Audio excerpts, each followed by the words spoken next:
Bienvenidos a este video del curso de Gestión Financiera del programa de Ingeniería Civil de la Universidad San Martín de Porres.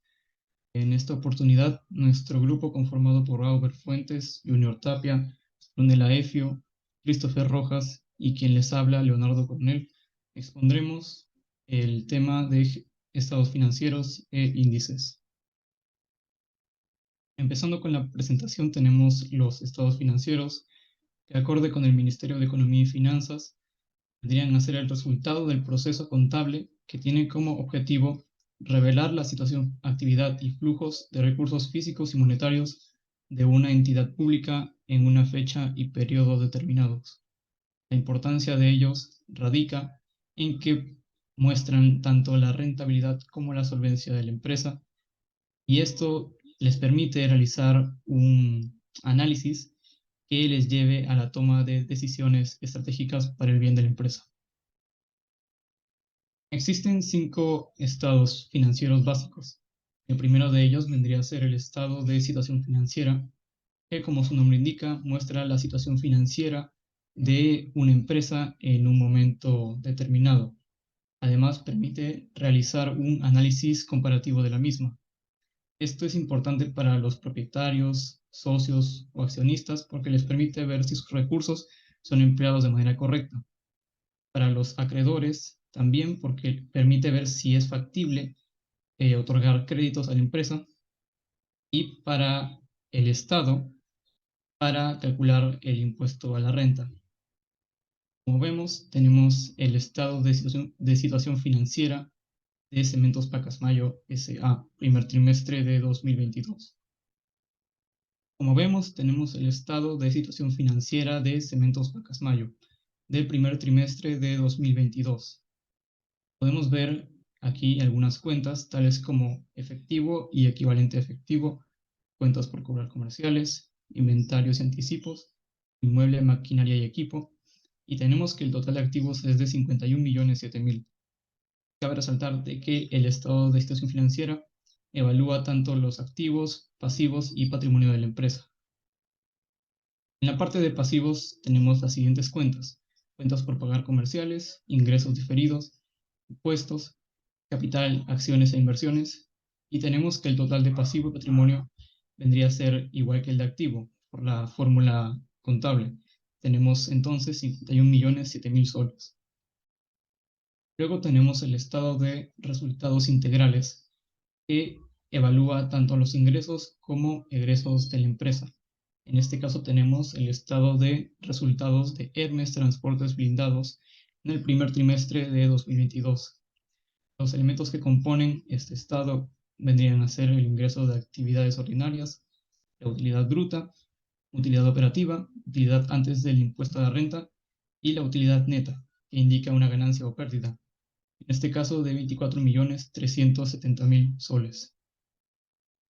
Como tercer estado tenemos el de flujo de efectivo, que también, como su nombre indica, nos muestra el movimiento que ha tenido el dinero en la empresa, que puede ser en 3 tipos de actividades. Actividades de operación, como venta de bienes, regalías, contratos, arrendamientos. Actividades de inversión, venta de activos, préstamos, subvenciones. Y por último, actividades de financiación, como pago de préstamos, rescate de acciones, impuestos a las ganancias. En este caso, el efectivo y equivalente de efectivo al finalizar el ejercicio del estado de resultados de Saga Falabella en el primer trimestre de 2022 vendría a ser de 48.162.000 soles. Como cuarto estado financiero tenemos el de cambios en el patrimonio, que muestra la variación que existe en las diferentes cuentas del patrimonio, tales como el capital social, el capital adicional, las acciones en tesorería, las coberturas del flujo de efectivo, entre otros. En este caso tenemos el ejemplo del estado de cambios en el patrimonio de RIMAX Seguros y Reaseguros en el primer trimestre de 2022.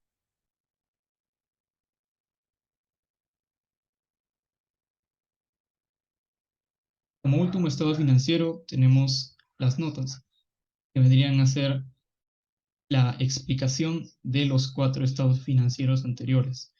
En este caso tenemos el ejemplo de notas de la empresa editorial El Comercio en el periodo de 2021 a 2022. Para empezar por la primera relación, nos vamos a estado de flujo efectivo. Este nos va a mostrar la entrada y salida de dinero en un periodo de tiempo. En el caso de nosotros querer saber el saldo final de caja, pero al cierre de un periodo, lo que vamos a ir es dirigirnos en el estado de situación financiera dentro de activos en caja. Pero si en cambio nosotros quisiéramos saber la variación que ha tenido la caja en, al cierre de un periodo, lo que vamos a hacer es dirigirnos a saldo final de caja en el estado de flujo de efectivo, ya que este nos va a mostrar la entrada y salida de saldo de caja por las diferentes actividades de inversión, de financiamiento, etcétera. Entonces, lo que deducimos acá es que la caja de estado de situación financiera va a ser la misma que el estado de flujo de efectivo. Para la segunda relación nos dirigimos a estado de resultados. Este nos muestra si un negocio ha tenido utilidades o pérdidas. En otras palabras, si un negocio ha ganado o ha perdido. Aquí es donde se desdobla también la fórmula de que de utilidad es igual a ingreso menos gasto. En el caso de nosotros querer saber la utilidad que ha tenido un negocio desde el inicio de los tiempos hasta el cierre de un periodo, lo que vamos a hacer es dirigirnos a estado de situación financiera dentro de resultados acumulados, ya que este nos va a mostrar la sumatoria desde el inicio de los tiempos de la empresa hasta el cierre de un periodo. Pero en el caso de nosotros querer saber solo la utilidad neta, la utilidad en el último periodo de tiempo, lo que vamos a hacer es dirigirnos a utilidad neta dentro de estados de resultados. Para la última relación nos dirigimos a estados de cambio del patrimonio. Este, como su mismo nombre nos dice, nos muestra cómo cambian las cuentas del patrimonio. ¿Y qué es el patrimonio? El patrimonio es la inversión de los socios. Así, este estado de flujo nos muestra la variación que ha tenido las cuentas, las diferentes cuentas patrimoniales desde una fecha hasta el cierre de un periodo. Y esto lo vamos a encontrar dentro de esta situación financiera. Y este saldo estos diferentes saldos vamos a encontrar en estado de situación financiera. Eh, entonces, ¿qué podemos deducir de todo esto que hemos visto? De que el estado de situación financiera nos va a mostrar resultados acumulados, mientras que los otros tres estados nos van a mostrar información de flujo. ¿Qué quiere decir información de flujo? Información de una determinada empresa desde una fecha determinada hasta el cierre de un periodo. El índice de liquidez es la capacidad que tiene una organización para poder saldar las obligaciones que ha adquirido a corto plazo a medida de que éstas vencen. No solo está referida a las finanzas totales, también está referido a convertir ciertos activos y pasivos corrientes en efectivos.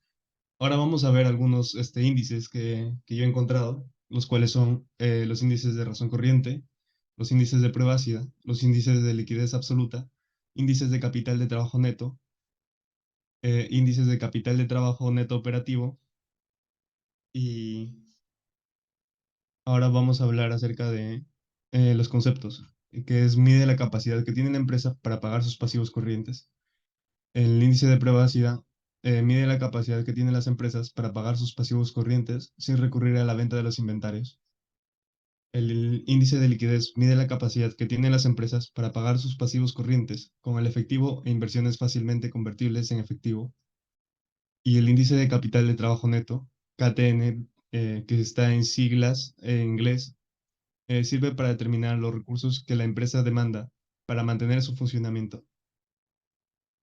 El índice de capital del trabajo neto operativo, KTNO, sirve para determinar la porción de flujo de caja del que las empresas se apropia con la finalidad de reponer el capital de trabajo.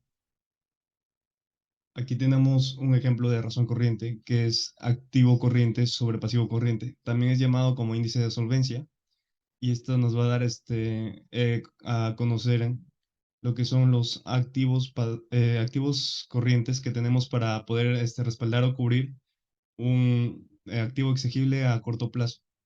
Tenemos lo que son los total de activos, que es 1.273 soles, 1.652 soles, 1.984 soles, y total de pasivos corrientes, que es 1.198 soles, 1.462 soles y 1.316 soles. Lo que vamos a hacer es dividir el activo corriente, el total de activos corrientes, sobre el total de pasivo corriente. dándonos como resultado en el indicador en el año 1, 1.06, en el año 2, 1.13, en el año 3, 1.51, y lo que nos dice el sector es 1.70. El sector es, eh, se podría decir, el promedio de empresas similares, ¿no? Una interpretación que podría hacer es que la empresa, con el pasar de los años, ha ido mejorando. Otra interpretación también debería ser que en el año 3, por cada un sol que la empresa deuda en pasivos corrientes, dispone de 1.51 soles en activos corrientes para pagarlos. También tenemos una tabla que nos indica que si el nivel de liquidez es menor a 1, va a ser muy bajo y va a tener un déficit de liquidez. Esto quiere decir que va a tener dificultades para poder saldar sus deudas a corto plazo. Tenemos el bajo, que es de 1 a 1.49, el normal, que es de 1.50 a 1.99, y el alto de 2 a 2.99. Y el nivel de liquidez mayor o igual a 3, que se le denomina muy alto, y es un exceso de liquidez. Esto quiere decir que va a afectar a los indicadores de como el ROA y el ROE. Tenemos también lo que es la prueba ácida. Se calcula de la siguiente manera: activo corriente menos inventarios sobre pasivo corriente. Tenemos también un ejemplo, y lo que se va a tomar es los inventarios en existencias, el total de activos corrientes y el total de pasivos corrientes, dándonos como resultado que la prueba ácida en el año 1 obtuvimos 0.70, en el año 2 0.79, en el año 3 1.07 y en el sector 1.20. La interpretación es que en el año 3, si el activo corriente de la empresa se excluye en los inventarios, la empresa, por cada un sol la deuda en pasivos corrientes, dispone de 1.07 en activos corrientes para pagarlos. La liquidez absoluta mm, se calcula como efectivo y equivalente más inversiones sobre pasivo corriente. Y vamos a tomar lo que son efectivos y equivalentes de efectivo, y lo vamos a sumar lo que son las inversiones, eh, y lo vamos a dividir sobre el pasivo corriente: 1198, 1462 y 1316, dándonos como resultado que en el liquidez absoluto en el año 1 nos da 0.22, en la liquidez absoluta en el año 2 0.29, en el año 3 0.45, y el sector nos dice que es de 0.30.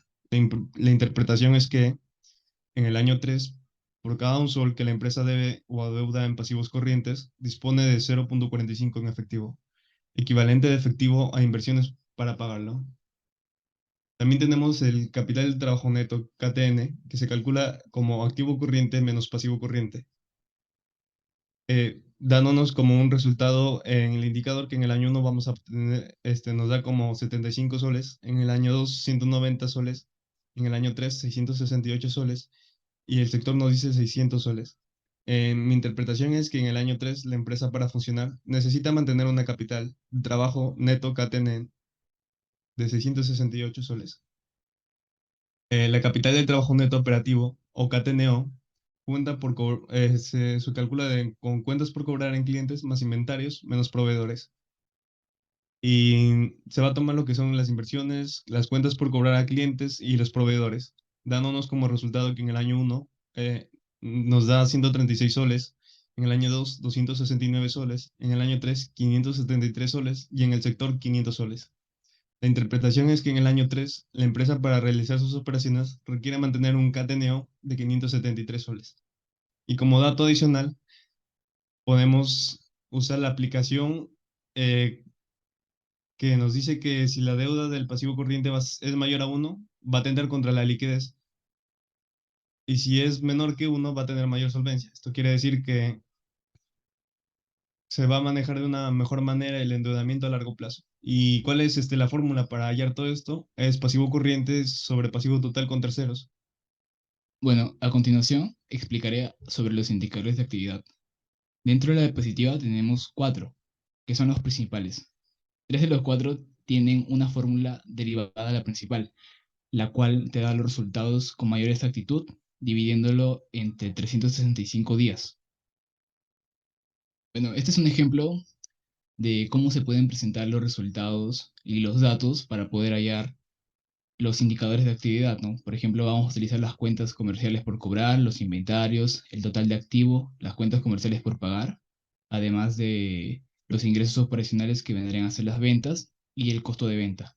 Claro, de 2 años para poder obtener un promedio si es que la fórmula lo necesita. El primer índice que tenemos es la rotación de cartera de clientes, la cual mide qué tan rápido las ventas se han convertido en efectivo. La fórmula es el cociente de las ventas a crédito a año y el promedio de cuentas por cobrar de clientes, datos que mostré en anteriores diapositivas, ¿no? Un ejemplo de resultado que tendríamos sería la cartera de clientes es recuperada 7.083 veces durante el año. Eso quiere decir que la empresa convierte 7.083 veces las deudas en dinero durante el año, ¿no?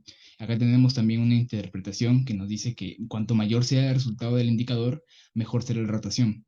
Esto quiere decir que mientras mayor sea el cociente que nosotros obtenemos, mucho mejor va a ser para la empresa. Pero este dato tiene que ser analizado por otras variables para saber si en verdad le conviene o no a la empresa, ¿no? Pero generalmente es positivo. Otra fuente nos indica que, bueno, este índice señala cuánto tarda una empresa para convertir las cuentas por cobrar que vendrían a ser las deudas en efectivo y que la rotación de cartera de clientes tiene que ser mayor a la rotación de cuentas por pagar. Bueno, acá tenemos la fórmula derivada, ¿no? Que vendría a ser 365 entre el dato anterior. Y bueno, un ejemplo que tenemos es la cartera de clientes se recupera 51.53 días. Este dato, mientras menor sea el resultado, será mucho mejor la rotación, ¿no? Y como en la anterior diapositiva y en la anterior fórmula nos dice que, sin embargo, estos datos se tienen que analizar para saber si en verdad le conviene o no a la empresa, pero generalmente, mientras menor sea el resultado, mucho mejor. El siguiente que tenemos es el índice de rotación de inventarios. Este índice señala cuántas veces el inventario necesita ser reabastecido o se generan cambios dentro de él. La fórmula vendría a ser el cociente de costos de bienes vendidos sobre inventario promedio. Un ejemplo de resultado que tendríamos sería el inventario se convierte en ventas 7.089 veces en el año. Esto quiere decir que durante el año el inventario se ha tenido que reabastecer, ¿no? Porque las ventas se han cumplido. De igual manera como en la anterior fórmula, cuando el resultado lo obtenemos como veces en el año, mientras mayor sea el resultado, el indicador será más positivo, ¿no? Mejor para la empresa, mejor será la rotación. Pero este dato se tiene que analizar debido a que variables como proveedores, almacenamiento o si el producto es de importación o exportación van a determinar si en verdad es positivo o es negativo. Otra fuente nos señala que el índice para supermercados tiene que ser mayor o igual a 25, para industrias tiene que encontrarse entre 4 y 5 y para grandes superficies tiene que ser mayor a 8. Bueno, de igual manera se encuentra esa fórmula derivada que vendría a ser 365 entre el resultado anterior. Y bueno, un ejemplo, ¿no? De resultado, el inventario se convierte en ventas cada 51.48 días. Y cuando tenemos el resultado en días, mientras menor sea el resultado, mejor será la rotación. El siguiente índice que tenemos es el índice de rotación de pago a proveedores, es decir, cuántas veces nosotros como empresa tenemos que pagarle a las personas que abastecen nuestro inventario, que vendrían a ser los proveedores. La fórmula vendría a ser compras a crédito sobre el promedio de cuentas por pagar, pero el denominador ya tenemos el dato, ¿no? Dentro del estado financiero, mientras que el numerador faltaría hallarlo, pero lo podemos obtener mediante datos que ya hemos conseguido en el estado financiero, como vendría a ser el costo de ventas o el inventario inicial, el inventario final, ¿no? Y se hallaría de la siguiente manera. Tenemos el costo de ventas y tenemos el inventario final. Ambos los sumamos para poder después restarle los $300 que hemos tenido como inventario inicial para obtener nosotros el resultado de las compras, o sea, cuánto nos ha faltado para poder tener un inventario disponible. Bueno, ahora tengo el índice de rotación de pago a proveedores en días. De igual manera, vendría a ser 365 entre el resultado anterior y mientras menor sea el resultado, mucho mejor va a ser el indicador, ¿no? Mucho mejor va a ser la rotación. Y por último, tenemos el índice de rotación de activos totales. Este índice mide el número de veces que el activo se ha utilizado para generar las ventas. Su fórmula vendría a ser el cociente entre ventas y total de activos. ¿no? Y bueno, acá tenemos un ejemplo que diría los activos se utilizan en generación de ventas 0.85 veces al año. Es decir, que los activos durante el año para generar las ventas se han utilizado solo 0.85 veces. Y bueno, a continuación mis compañeros van a explicar detalladamente este uso de las fórmulas con un ejemplo práctico. A continuación presentaremos los ejemplos de índice de liquidez e índice de actividad. Primero tenemos el índice de liquidez y hemos seleccionado a la empresa Cementos Pacasmayo para este propósito, específicamente del año 2021. En este caso trabajaremos también con su estado de situación financiera. Y empezando por la primera fórmula de capital de trabajo neto, tenemos que es equivalente al total de activos corrientes menos el total de pasivos corrientes. Esto nos da un resultado positivo de 247.562. Y se puede interpretar como que la empresa tiene liquidez y solvencia a corto plazo. En segundo índice tenemos el corriente, que vendría a ser el total de activos corrientes entre el total de pasivos corrientes, lo que nos da un 138.76%, que se puede interpretar como que la empresa puede cubrir un 138.76% de sus obligaciones a corto plazo con sus activos corrientes. Y como tercera fórmula tenemos la prueba ácida, que vendría a ser el total de activos corrientes menos inventarios entre el total de pasivos corrientes, que nos da 0.58. Y esto se puede interpretar como que por cada sol que posee la empresa o que debe a corto plazo, cuenta con 0.58 soles para pagar sus deudas sin recurrir a sus inventarios. Continuando, vamos a interpretar las fórmulas de índice de actividad. Entre las fórmulas de índice de actividad encontramos la rotación de cartera, la rotación de inventarios, la rotación de la inversión, el índice de rotación de cuentas por pagar a proveedores y el índice de rotación de activos fijos. Para calcular todas estas fórmulas vamos a utilizar el estado de situación financiera y el estado de resultados. Para calcular el índice de cuentas por cobrar o rotación de cartera, esa es la fórmula de ventas a crédito en el periodo entre el promedio de cuentas por cobrar. ¿Cuáles las ventas a crédito en el periodo? Las ventas a crédito en el periodo encuentran el estado de resultados, que viene a ser los ingresos de actividades. Tiene un valor de 1.937.760. Ubicado eso, vamos a calcular el promedio de cuentas por cobrar. El promedio de cuentas por cobrar le encuentra aquí en los activos. Entonces, para calcular el promedio, se suma la situación inicial de cuentas por cobrar más la situación final de cuentas por cobrar. La situación inicial de cuentas por cobrar viene a ser cómo termina el año anterior. Entonces, podríamos decir que esto de color amarillo del 2020 viene a ser la situación inicial de cuentas por cobrar del año 2021. ¿Y cómo termina? Lo tenemos acá de color verde, cómo termina. Entonces, sacando el promedio, pasamos a calcular la fórmula de la rotación de cartera. Ventas a crédito. Ventas a crédito en el periodo se encuentran en estado de resultados que viene a ser 1.937.767. Entre el promedio de cuentas por cobrar nos da 20.71 veces al año rota la cartera. Pero esto no nos dice mucho. Entonces nos dan una segunda fórmula que vendría a ser los días de cobranza. Los días de cobranza se calculan de la siguiente manera. 360 entre la rotación de cartera. Al sacar la fórmula 360 entre la rotación de cartera, nos dice que un total de 17 días.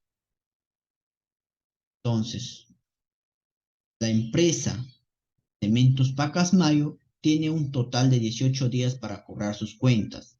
Si la empresa sobrepasa este tiempo de recaudo, nos estaría diciendo que está administrando mal que se está administrando mal el estado de situación financiera de dicha empresa.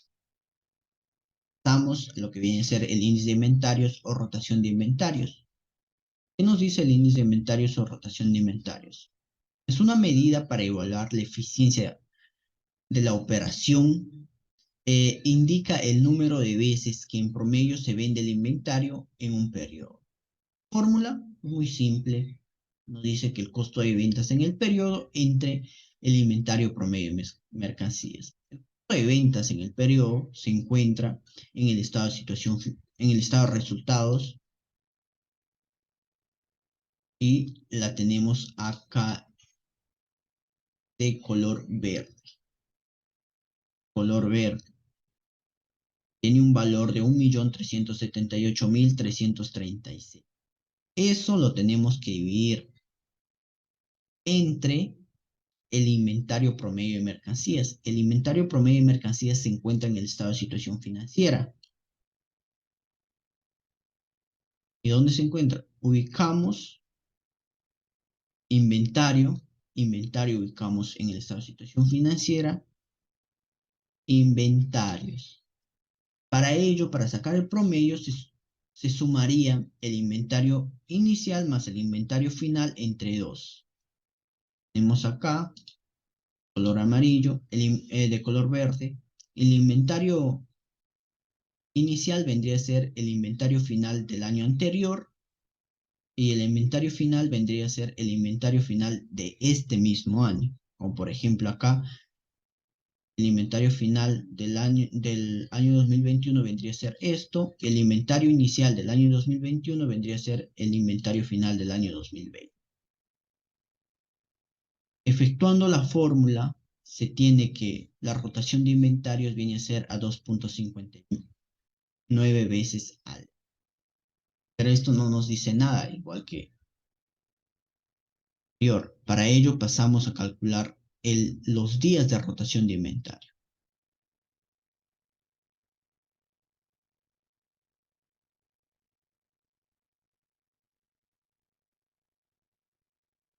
Los días de rotación de inventario, la fórmula se calcula 360 entre la rotación de inventario.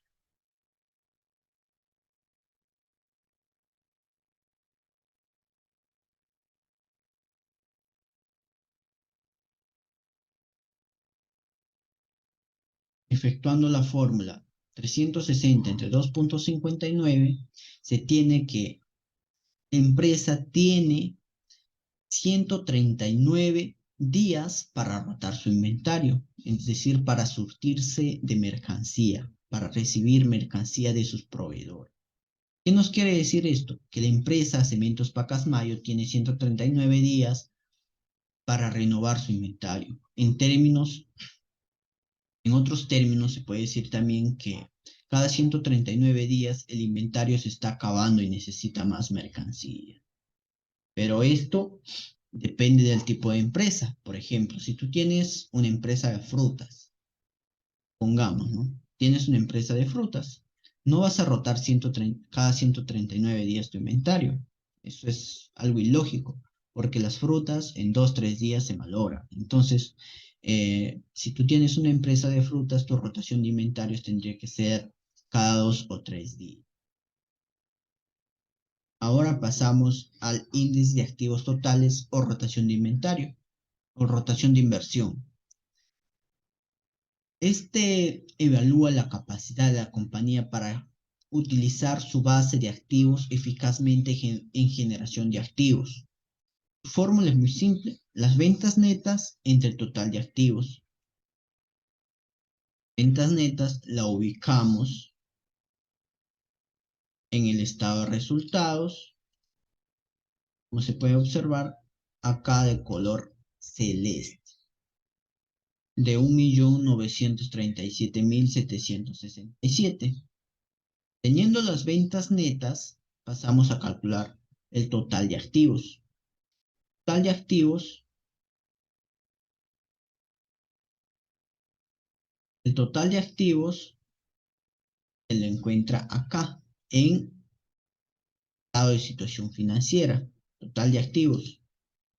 Acá puede observar de color amarillo que de 3.201.772. Al efectuar la fórmula nos da que 0.61, pero ¿qué nos quiere decir 0.61? Esto nos quiere decir que los activos totales rotaron 0.60 veces al año. Es decir, que cada sol invertido en activos totales se generaron 60 céntimos por 20 céntimos.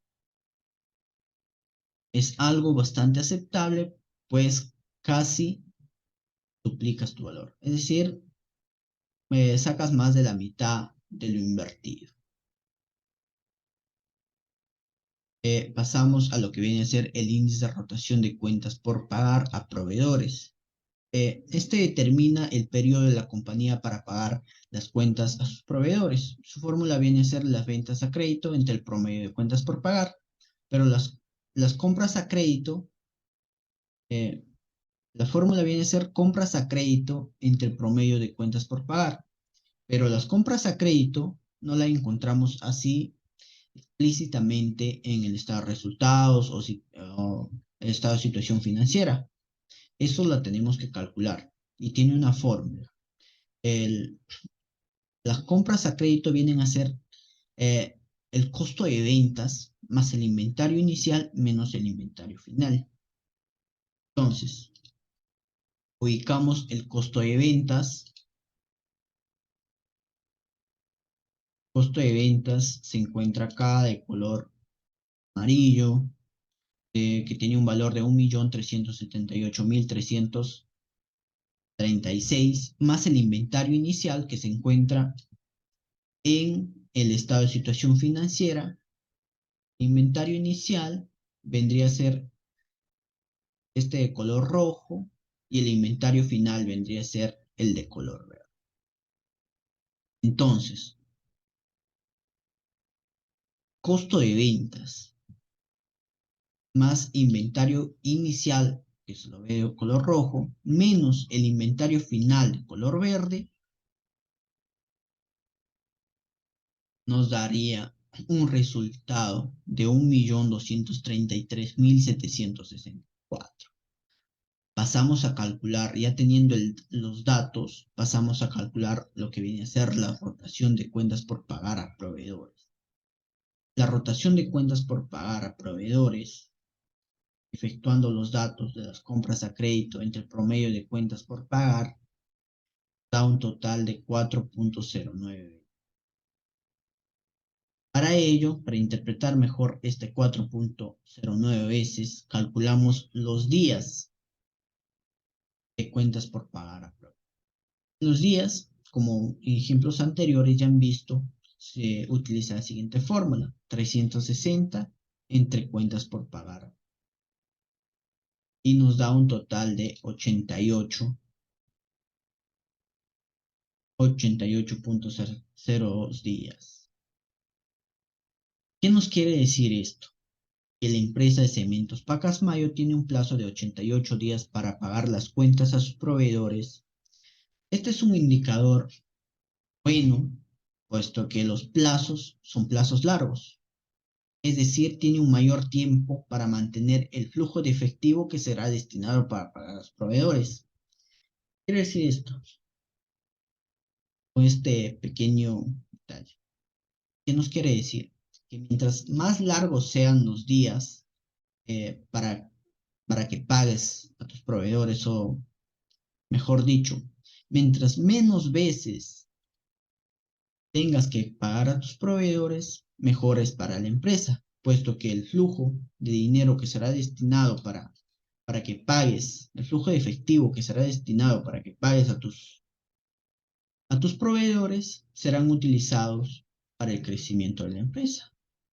Es decir, tú con el dinero que tienes que para pagar a tus proveedores, los vas a utilizar para el crecimiento de tu empresa.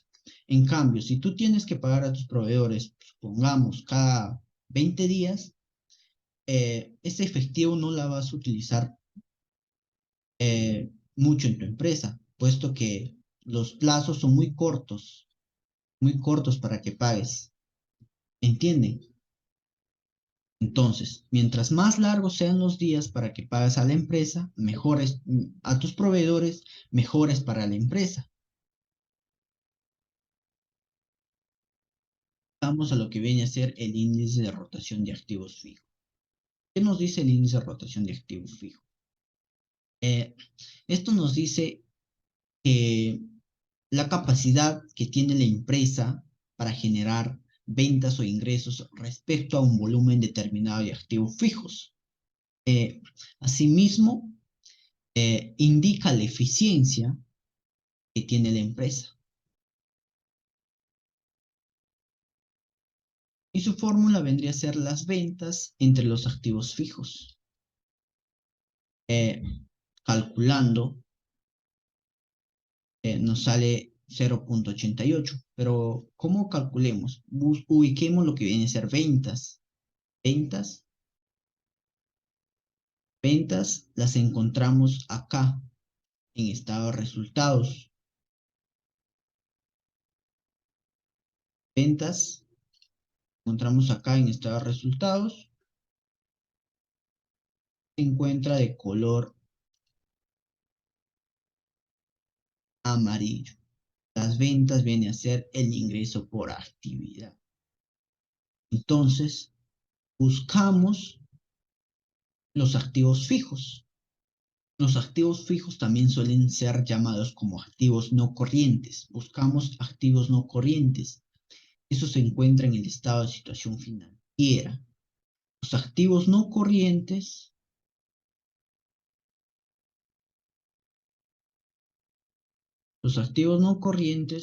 se encuentran acá. Activos total de activos no corrientes, de color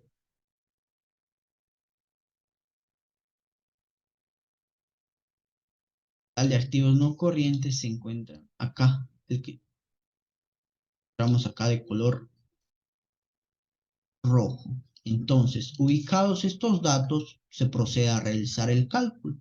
Nos dice que el índice de rotación de activos fijos viene a ser igual a 0.88. ¿Qué nos quiere decir este 0.88? Nos dice que la empresa, por cada sol que invierte, genera 88 céntimos de ganancia. Es decir, la empresa tiene una eficiencia aceptable debido a que casi duplica el valor invertido. Es decir, si tú pones un sol, te van a devolver un sol 80. Eso quiere decir que la empresa tiene una buena eficiencia. Entonces, a cuanto mayor sea el índice de rotación de activos fijos, mejor es para la empresa, pues genera más ingresos en activos fijos. Entonces, mientras mayor sea el índice de rotación de activos fijos, mejor para la empresa. Si la empresa genera, por ejemplo, 0.20, esa empresa se encuentra en déficit, pues no genera una cantidad aceptable de los activos fijos. He aquí donde terminamos con índice de actividad. Espero que les haya servido. Muchas gracias.